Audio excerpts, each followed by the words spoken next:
Hi, hello. You want to play Uma Musume. Whether you want to learn how to play the game because of all the hype the game has right now, you're playing and you just want to learn how to get better, or you just want an explanation about how things in the game and their mechanics actually work, this video is for you. Before time began. Nah, I'm just kidding. In Uma Musume, you play as a personal trainer for an athlete. The athletes in the game are all horse girls. Or girls that are horses? Or in Japanese, Uma Musume. And it's your job to train them as best as you can to help them achieve their goals and live their dream. Now, while there are a variety of game modes in Uma Musume, the only game mode that's actually important is career mode. It is the one thing that every other game mode is indirectly based around. Okay, career mode is where you train your characters, aka trainees, accomplish goals they have in their career mode scenario, and whether you win or not, once you end their career, they will get these things called sparks. Sparks can be used to help other characters have better career runs themselves.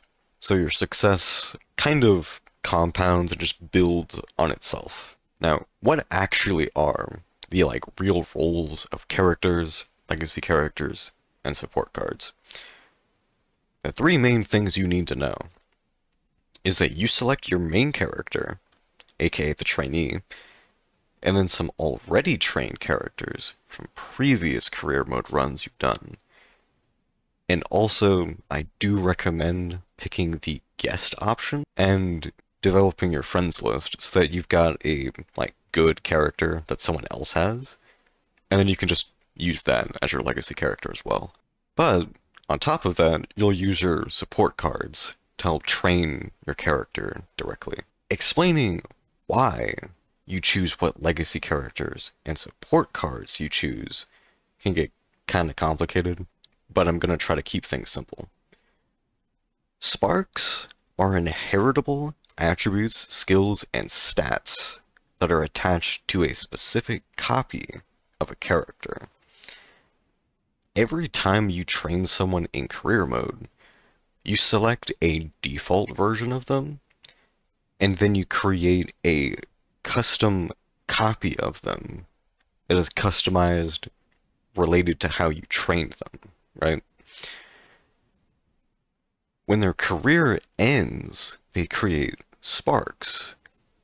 These are inheritable attributes, skills, and stats, but the sparks are random as to what they are, though they are partly based on your character. They're not 100% guaranteed. We'll get into a bit more detail on that later. Support cards are the characters you use to train your character, but you cannot make them do any consistent type of training. They train at random. You choose your character to do a specific type of training, and then if, you see a whole bunch of other people, the support cards, also doing that training, it means it's a good opportunity to train with them, right? They also have the ability to teach your character certain skills, but you have to actually spend your own skill points in order to actually acquire those, right? But you can check out what skills a support card is capable of giving your character in the actual, click on them, right? And you can just check out their skill list directly. Every support card, when you are in career, have little bars below their icons, and those are their friendship meter. For SRs and SSRs, when their meter is about, I would say 75% full or more, they will start to give you special training. The special training is called friendship training. Friendship. And that gives you dramatically more stats per training session. And they're always related to that specific card's support type, right? You want to choose the type of support cards that are related to the stats you want your character to train the most. And once you have like a variety of SR and SSRs related to that type of stat, then you can get picky about what skills they give you. The stats are more directly important, but the skills are also valuable. Because you need more support cards than the actual trainees, at least at first, in career mode, I would say for the first month or so that you play, you should mostly pull for supports instead of playable characters.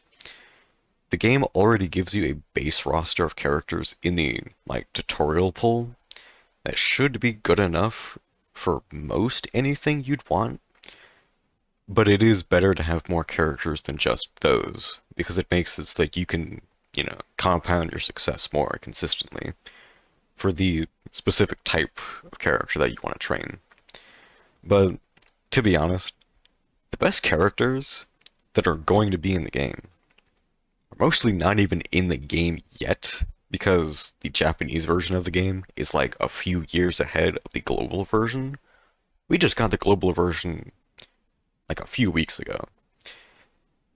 For the most part, you should pull for supports, I would say like 2 to 3 times more than you pull for trainees. The trainees that you get by default. You have Sakura Bakushina, Daiwa Scarlet, Vodka, Dolce, and Haru Urara. I feel like I'm saying her name wrong, but they got a goofy name. Are all good. But most any 3-star character is generally going to be better.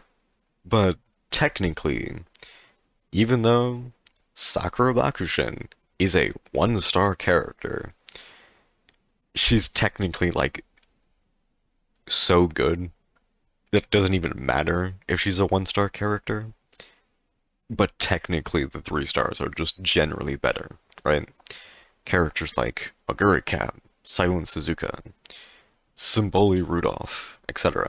are the best characters in the game at the global launch, but I've seen some man-made gods beyond comprehension in some Japanese videos that are eventually going to come to us later. But for now, any 3-star other than maybe like Rice Shower or Special Week are probably the best characters you'll have. Mainly because those two, even if they're 3 stars, are just hard to train. Sorry, Rice Shower. We love you. The game, at launch at least anyway, should give you a special ticket to get whatever character you want, but I recommend the GOAT, Aguri Cap. Her greed sickens me. The best support cards in the game right now are Kitasan Black, Fire at My Heels, Speed card. Everyone agrees this is probably the best support card in the entire game, but she's out now and will be coming back on a rerun banner later. So you can either just spend your carrots on her banner now and then just save up later for her rerun, or again, make a friend who has that character already if you want to use that support card. Everything else is good to great, but she is deified in the community. She is the honored one. Super Creek Peace of Mind is also regarded as top tier, but for stamina training. There's some serious goo-goo baby stuff going on with her on your side, that's for sure. Always play goo-goo babies. Then you've got Fine Motion, Wave of Gratitude. This is everybody's favorite wit card. One thing to note is that almost all the best cards after these are speed cards, and the main reason why is because every build, no matter what, should have speed as the highest stat. All you need to know is that those three cards that I've already mentioned are like the holy grails of the game. Everything else is situational, but the best are primarily SSRs and the occasional SR that punches above its weight class. But other than the best three, everything else out right now is more valued for specific skills that they can give you rather than anything else in particular. Now for my favorite part of the video. Save the video or take some screenshots, because you're going to want to take some notes. But for right now, I want to talk about the actual stats, right? So speed should always be 600 plus, period. And it should also always be your highest stat. It doesn't matter how close anything else is to speed. Speed should always be the highest, number one. The shorter the tracks are that your character is going to be racing on, the more you should train speed specifically. The best sprinters might have S-tier speed, but everyone else only really needs like B to A. You want to aim for like B plus tier speed minimum. Stamina. Stamina and how you should build it depends the most on the track you're running on, rather than your character themselves. In career mode, you can look at the goals bar right at the top, click details, and then see the goals your character has for that career mode scenario. And there will be more career mode scenarios in the future, but for now there is only the URA. These goals are specific to each individual character, and every character has different goals. If you look at the races and then click the like eye button of sort, the button that kind of looks like an eye, it's also a details button. If you click on those, for each individual goal, right, you can see the actual detailed information on the track length, season, right or left-handed orientation, and even the brand of the race.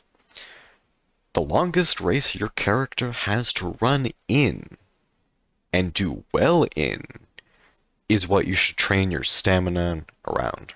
Most characters only have 2 different types of races that they're going to be in for the most part, and then maybe like 1 outlier. That's generally how it works. You want to train for the longer one. This mostly aligns with the character's track length proficiency anyway, so don't worry about it too much. But you do want to, when you start a career mode, check on the actual races your character has to participate in, okay?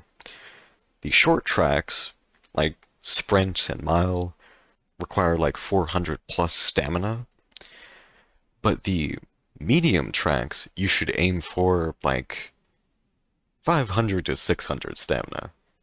Now for the long tracks, they demand 700 plus stamina. You might see some other people have higher stats that they recommend in their builds, but they're talking about the best possible builds, especially for PvP. But I'm talking about free-to-play builds for beating the URA goals. I'll make guides on the other scenario goals in career mode later, but those have to actually come out. So for now, I'm just focused on the URA. Power. This stat is the most dependent on your running style. Power equals the acceleration capacity of your character that you need for passing, skill implementation, and just maneuvering around other characters. The further back your character's starting position is, the more power they need to pass people later in the race. A front runner doesn't need to pass much of anyone since they start in the front and they kind of just stay there the entire race. A pace chaser will need some more power than a front runner, but not by a lot. They only have to pass like 2 or 3 people, and that's kind of it. But then you have late surger and end closer. These both need more power than pretty much everything else, other than speed, of course. But they also need a little bit more stamina, since they use all their speed at the late portion of the race. If they run out of stamina before they can get to the end of the race, they will just stay in the middle of the pack and will never manage to really pass anyone. So, stamina needs to be higher for them to even use their power, but once they're in the position to use their power at the late portion of the race, they need more power than any other character. Also, they usually have longer track lengths, since their main running style is based on acceleration, so they need to build up their speed over a distance, so the longer the track, the better these characters typically are, hence stamina. I would say frontrunners should have like 400 to 500 power, pace chasers 500 to 600, late surgers and end closers 600 plus. Guts. Guts is honestly just backup stamina, and since when you train the main stat, and then a little bit of a side stat or two, stamina is really all you need to train in order to get the guts that you should have. I would only train guts in the earlier goals if it increases the friendship meter, because a bunch of the support cards are training guts at the same time. Otherwise, stamina is all you really need to focus on. I know that might sound underwhelming, but the devs literally made it a stat that is kind of useless because of the fact that they just want you to develop a focus on, speed, power, and stamina. That way, it's just easier to balance your stats. After the URA scenario, though, there are probably a lot of times where guts will come in handy. Every character only needs about 300 guts, and will probably get that regardless of what they do. But understand, what stamina does is that it's like a health bar that takes damage from every step you take. As long as it's still available, you can run at your full speed, but when you run out of stamina, you rely on your gut stat to be able to move. The longer the racetrack, the more stamina you need, because you need to take more steps to get from, the beginning to the end, right? But the main reason that guts will eventually be really important later on in the game's release cycle is that the more skills you use to make you speed up or accelerate or even just maneuver around people, you need to take additional steps when you do that, which means you're going to be burning through your stamina more the more you can use your skills. Meaning, when you're, playing like the Japanese players right now, eventually, and you're using all kinds of skills, you are probably going to be burning through your stamina faster than you currently are. Then is when guts will become more important, but for now, the more difficult career mode scenarios are probably the reason for why guts is important. But since we only have the URA, you can kind of just ignore it and just train stamina. I have heard a rumor that I'm not sure is true though, but I will mention it. If 2 people cross the finish line at the exact same time, I've heard that whoever has the highest guts stat will be designated the winner, even though they technically finished simultaneously. Not sure if that's true, but I have heard people say that. Wit. Wit does make those pesky late starts and rushed debuffs less likely to happen, but the main focus is two things. It makes your Uma better at positioning themselves, and the main thing is that it literally just makes your skills more likely to activate. Your skills require conditions to activate, but once you're in those conditions, there is still a random chance as to whether they activate or not. But the higher your wit stat, the higher that chance is. Now, you don't need a lot because wit, I would say, is the most exponentially valuable stat in the game. So, once you pass like 70% activation rate, which is really easy to get, you don't really need a lot more than that. And so because of that, wit is good to have, but you don't need that much of it. For the actual base roster builds themselves, to give you guys good examples of the builds and how they actually look, here are some characters that like I've seen people have, that I have, and how people usually build them, right? You got the base characters with like Sakura, Daiwa, Vodka, Goldship, and Haru, right? Some people might have a little bit of variation, but they're pretty consistent. You can kind of build a character however you want, but these are what you're supposed to do, right? But for the 3 stars, keep in mind, unless you have a money to spend on just getting whatever character you want, or you're really lucky, you're probably only going to have like 2 or 3 of them at most, but we're going to cover all of them, right? So you have Aguri Cap, Silence Suzuka, TM Opera, Rudolph, El Condor Pasa,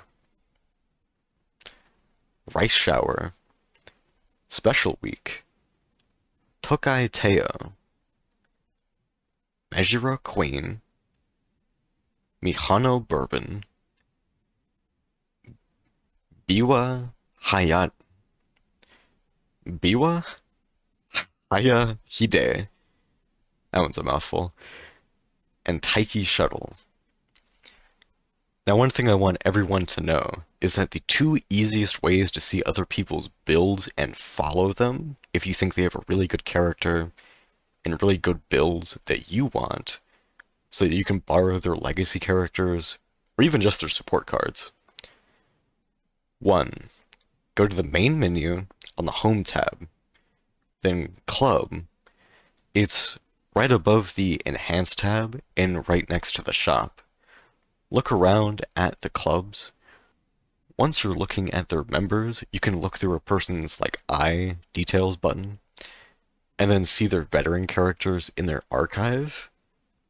And from their archive, you can see everything you'd want to know about what that specific veteran character has got going on.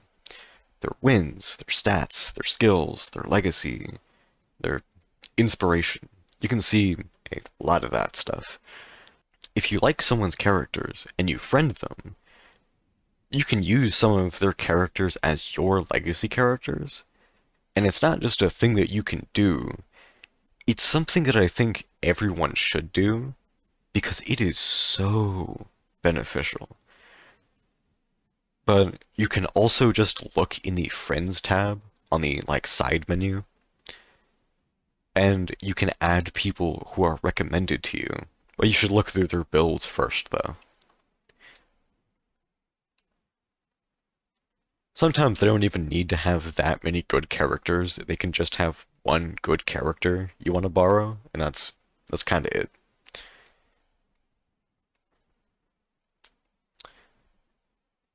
And now, for the part we've all been waiting for, how to actually build them. In career mode, getting good legacy characters should be your first priority. Make good grandparents and get good sparks for them, and then make good parents, and their sparks as well, and then train who you want to just absurd levels. But let's show you how that works. So let's select Sakura Bakushin. She can't inspire herself directly, so let's choose Daiwa Scarlet to be the legacy character. The Sakura Bakushin we are training right now is inspired by Daiwa Scarlet, but that Daiwa Scarlet was already inspired by Sakura Bakushin. Sakura Bakushin is the grandmother of another Sakura Bakushin. Sakura Bakushin, through the power of the legacy system, can't be her own mother, but she can be her own grandmother. She can even be her own grandfather, too. Remember, trainer, it's not the grandfather paradox, it's the Bakushin paradox.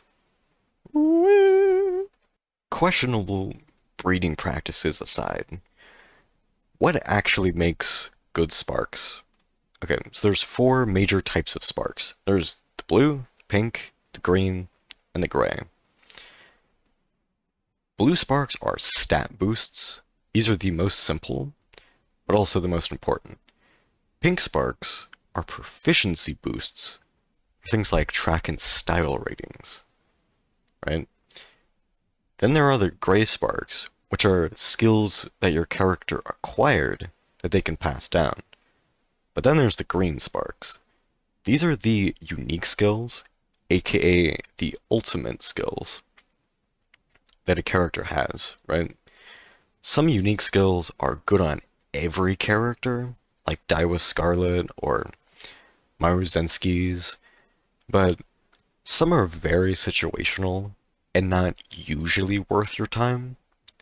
Like Super Creeks, which isn't very useful on shorter tracks, would probably be pretty useful on more long tracks. But if you're playing a sprinter, you don't really need that skill specifically. Different sparks benefit different characters best, but most everyone wants a 2 to 3 star blue spark, a 1 to 2 star pink spark, a good unique skill for the green spark, and a good skill for the gray sparks. You only really need to focus on the blue and the pink sparks though. Blue most of all. The way you get blue sparks is from having a really high stat, although it is still random as to whether you get the spark related to your stat, but the higher the stat, the more likely you are to get the spark in a higher tier of the spark. Over 600 in a stat is like a near guaranteed 1 star, but over 1,100 is like 3 star range. But you're still probably going to get 2 stars even if you do still have that stat, because 3 stars is just rare even when you qualify. But sparks take a lot of grinding to get the right combination of what you want. Mainly focus on the blue, okay? A character as a legacy character includes the parent and the grandparents. So yes, you can have a 9 star speed spark character as a legacy character. And yes, so technically you can only hold a 9 star speed spark on a character at a time. But when you're training a character, yes, you can effectively have 18 speed stars of sparks fueling your character. Now that is, however, clearly an endgame goal and not happening anytime soon. Honestly, that's so absurd right now, I can barely even imagine it. I'm assuming that is how people get those U grades, like the ultra grades in like the Japanese server, but on global, I don't know if anyone's even done that, but the best you can probably get is look through a whole bunch of people's profiles, borrow some of their best characters, and that's probably the closest you're going to get to it for now. But for support cards, the best support card deck should always have 3 speed cards, 1 stamina card, and 1 power card. Obviously, you can change, the stamina or the power depending on how you want. The last card is, again, always a friend's card. So you might not have Kitasan Black, but you can borrow one. That's what I do. Once you get into career mode, mood and energy are simple, but very important. The energy bar, once it's about halfway depleted or less, gives you the chance to fail a training session. But for the most part, it shows you the failure chance, but you can kind of do the math to view it as the opposite, where basically, if it says you have a 30% chance to fail, you also have a 70% chance of success. So view that as you will. You should be playing safer and safer the later you are in the career mode, right? But once you go past 35%, it's basically a 50-50 at that point. In some cases, you might even get a 75% chance to fail. I don't care if there is a 1 in 4 chance I might succeed. There's no reason to chance that. Mood is really important, though, to get control of as early as possible. I would say after the first 1 or 2 turns, you should always make them go to recreation and try to make them get a great mood as soon as possible. A great mood literally improves everything. How much energy you recover per rest, how many stats you gain per training session, how many skill points you gain from races, how well you perform in races. Everything is better the better your Uma's mood is. Just like in real life, improving your girl's mood should always be one of the first things you do. Make sure you tell her I said that. Friendship is your main priority for the early game of a career run, but don't get too obsessed with it. The support cards, aka friends your Uma trains with, will train whatever they want at random every turn. So sometimes they will only train stats that you just don't need over and over and over again. And if you keep training with them when they do that, that can be bad for you. So if you don't prioritize your Uma's needs over the friendship bar eventually, you will just be building at random at that point. So I would say about for the first third of your career mode, you should focus on the friendship meter.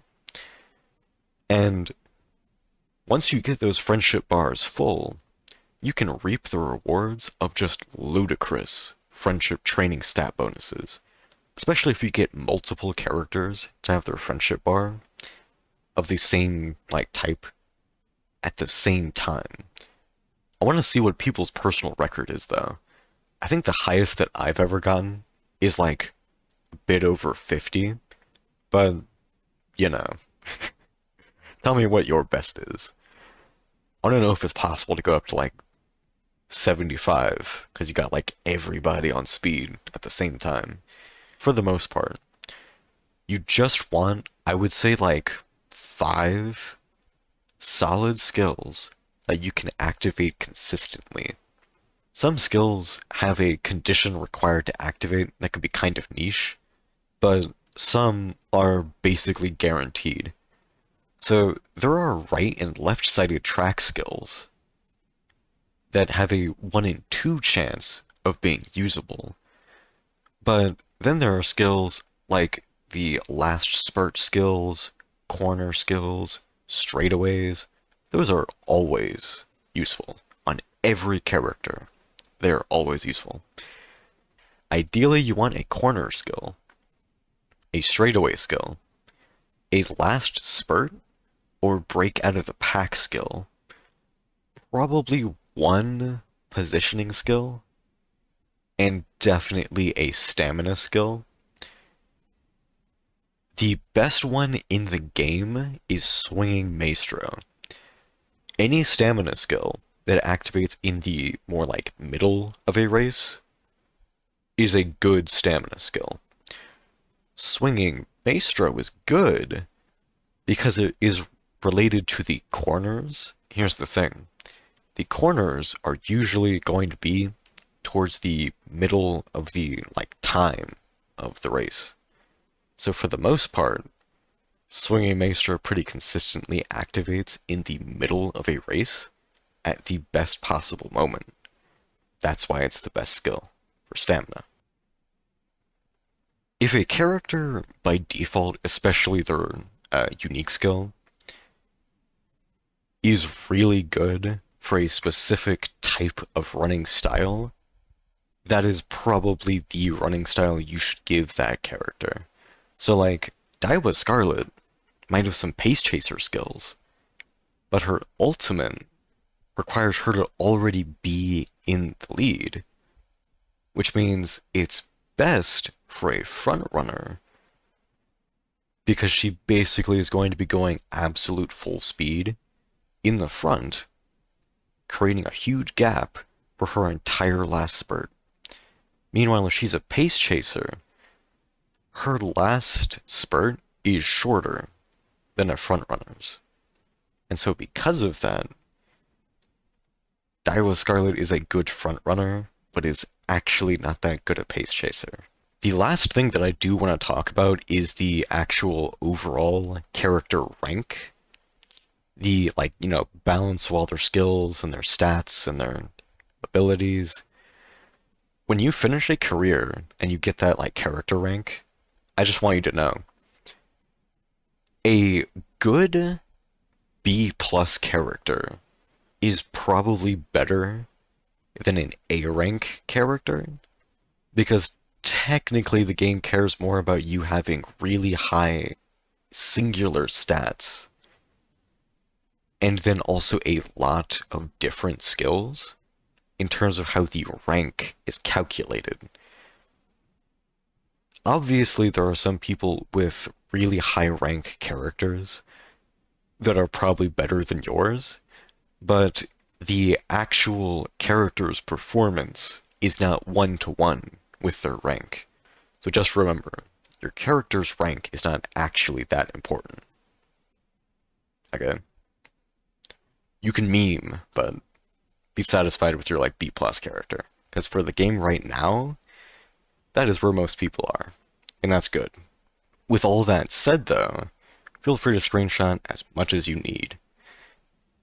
If you made it to the end of the video, I got a club going on, want you to join that. And the standard comment and subscribe stuff for more Uma Musume videos. Who do you want me to make a guide on specifically? Also, I do want to make videos on other games as well. I have a few I'd like to choose from, but I don't know what to choose first. What should I choose first? Let me know in the comments. Bye bye!